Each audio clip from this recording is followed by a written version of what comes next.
By now, we've all seen the huge amount of hate being thrown at Redfall for all of the bugs, the empty world that's dry and boring, and the fact that they priced the game as a AAA title is just sad. I mean, let's be real, Bethesda. You knew the game was garbage, and it deserves the shade thrown its way. It's been an epic waste of time playing this game, from farming enemies who don't even react to getting shot in the face, to having riveting conversations with the charismatic NPCs that are hiding out in the fire hall.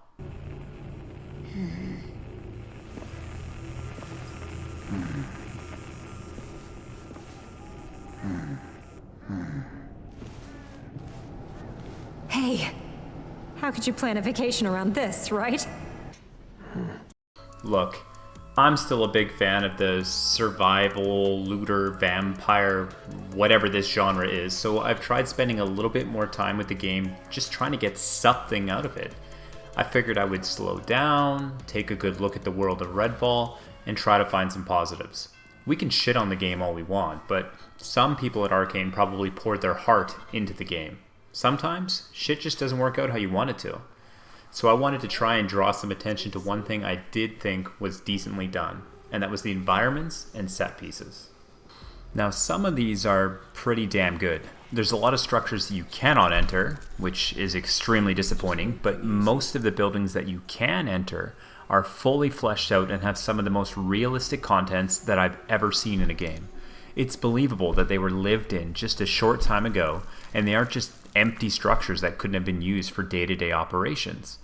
From a church used as an emergency center, a sporting goods store, a lighthouse museum, or just a regular old residential home, most of the interiors are very well done. A lot of custom assets appear to have been created for their respective venues. The environments have many subtle hints about what the inhabitants might have been doing, what transpired during the madness of the vampire takeover, or the fate of the people residing within. I can certainly appreciate the time and effort it takes to craft these sort of silent stories for the player to discover. It's just a damn shame that most of our time spent indoors is picking up bleach bottles and toilet paper. The notes scattered throughout the world add an additional layer of storytelling to the environments.